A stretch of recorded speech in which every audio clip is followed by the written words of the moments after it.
What's up guys, my name is Dean, aka the Blue Crusader, and welcome back to the channel. There's a boatload of things to do in Minecraft. You can explore dusty old ruins, tackle ocean monuments underwater, or build your dream creations. But for those of us who love RPG games and going on tough inspiring adventures and taking up quests, perhaps mods that overhaul the game in a more fantasy way would be suitable. A lot of people asked me to make a part 2 to the best adventure and RPG mods, so with this theme in today's video, I'll be talking about the top 10 best Minecraft adventure and RPG mods part 2. If you want to check out 10 more awesome RPG mods, check out the first video in the link in the description below. Without further ado, let's get into the video.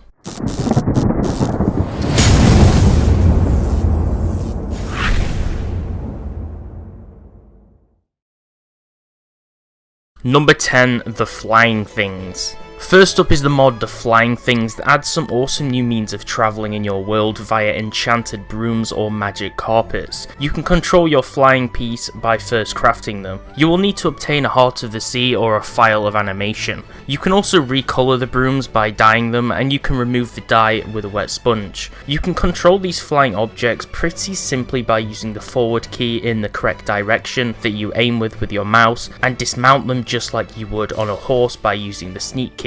Once you dismount, it will return to your inventory. When you ride one of the flying objects, you'll have two new bars, one which is to show your energy and the other which is speed. When you fly, the energy decreases, which causes the flying speed to be reduced. When you stop flying, this energy is recovered and regened. You can also regen energy by flying over big red mushrooms on a broom or soul sand on a carpet. This is a cool little mod if you want some new ways to get around your world without modernizing the game too much by adding futuristic vehicles. Number 9, RPG-Hud. The Minecraft HUD, aka the heads-up display, is the visual features on your screen such as your inventory, potion displays, and health and oxygen. Minecraft's default HUD is very bare bones and basic, and with the theme of turning the game into more of an adventure in today's video, the RPG-Hud mod is something you're definitely going to want. This mod changes your HUD by adding some new features to it and making it look much more clean and a bunch better than the vanilla look does. You'll have all of the standard features and displays from the original game, but everything just looks neater and is placed in a better fashion.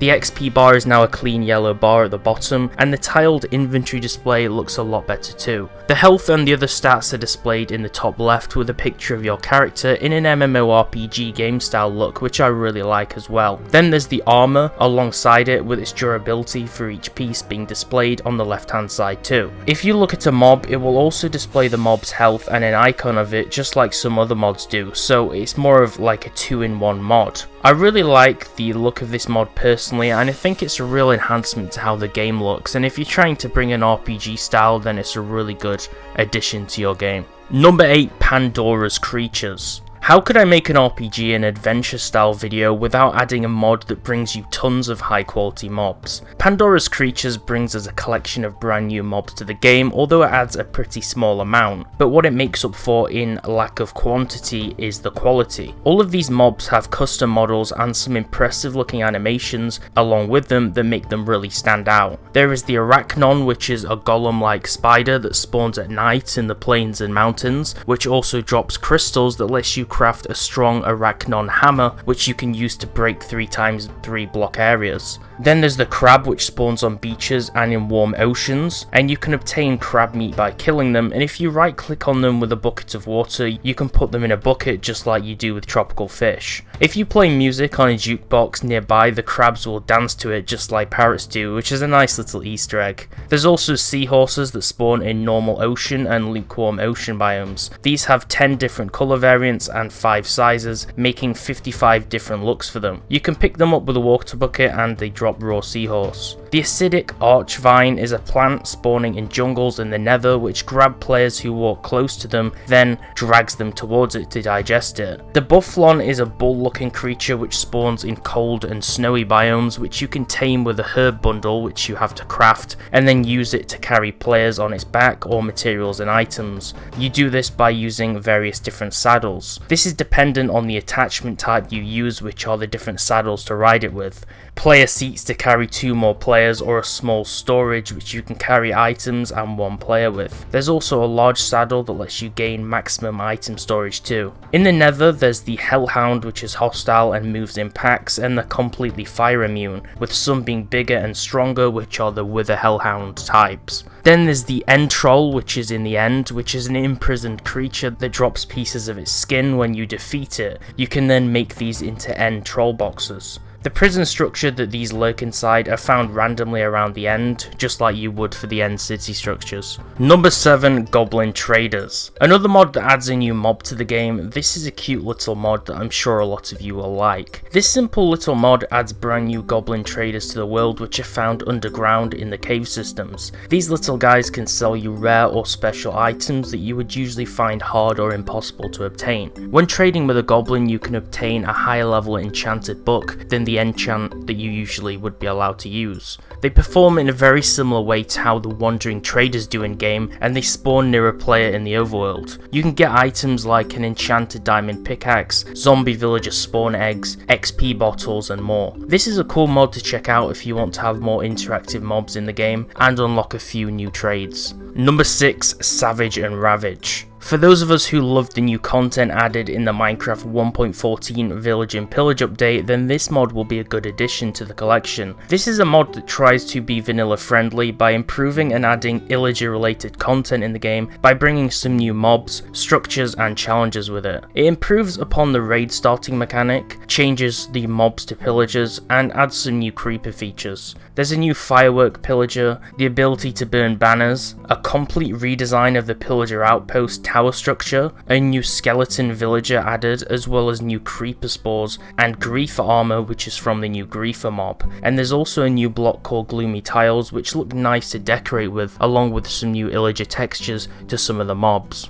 Number 5, Doggy Talents. If you're like some of us who have 1,000 dogs or cats in your world, then this mod expanding the dog pet system in the game should be fun for all of the dog lovers out there watching the video. This mod includes 19 new unique talents which you can give your pet in game, a new dog leveling system, the ability to play catch, new dye colours which are available for the collars, as well as new fancy colour types, new beds and food bowls, radio collars to track the dogs with a radar, better AI behaviour from the wolf mobs, a brand new hunger system and a few more cool features. There's a lot of new content added in this mod which is awesome. To get a dog, first of all you just use a training treat on a pre-tamed wolf, or use a doggy charm if you're in creative mode. If you want dog training in Minecraft or dog beds to place in your home for them to sleep in, this is an awesome mod for those who just like pets in general. Number 4, Swamp Expansion. Next up is a mod that expands on some of the vanilla biomes, which is specifically the swamp biome.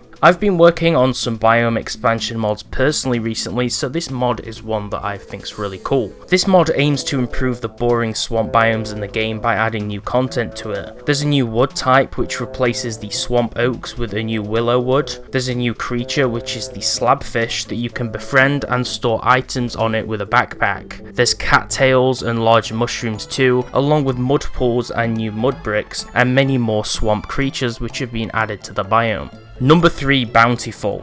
This mod is for those who love the art of hunting down enemies and lawbreakers. Bountiful is a mod that brings the bounty board block which adds bounties into the game. Basically these bounty boards will spawn in the villages in the world, which will then generate bounties inside them which are on pieces of paper. You can do tasks like killing creepers or obtaining iron ingots or other items for the rewards listed on each bounty. Once you complete a bounty, you return it to the bounty board and right click on it to redeem the rewards from it. An item called a decree in the mod decides which bounty types will show up. For an example, an armor smithing decree makes objectives related to armor show up on the bounty board. 3 different decrees can be active at once to filter which bounty quest types will show, and it will mix and match all of these different objective types together depending which ones you select. Number 2, Bloodmoon. A feature very similar to Terraria's Bloodmoon, this mod adds a brand new lunar event to the game called the Bloodmoon, where during each night in game, there's a 5% chance that a blood moon will happen. During this period, monsters will spawn much faster and more frequently, as well as even closer to the player. All of the Blood Moon events apply only to monsters above the surface, so if you're lucky to be in a cave during this event, you won't be affected much by it. You can't sleep through a Blood Moon event, so you have to lock up indoors and survive through the night, so it's important important that you make sure you have a house or shelter when it happens, unless you're super unlucky and it happens at the start of your game. This mod's pretty configurable. You can change the percentage chance of the blood moon happening, you can change whether you have the ability to sleep through it, and also you have the ability to make all monsters vanish at dawn when the blood moon starts to disappear. During a blood moon event, the sky and the light from the sky will be tinted more red, and there's a lot of black fog around, which makes it harder to see, as well as the moon being changed into a red colour. This is a nice little spooky mod which you can add to bring more of a horror element to the game and to make things a little bit tougher. Number 1, inventory pets.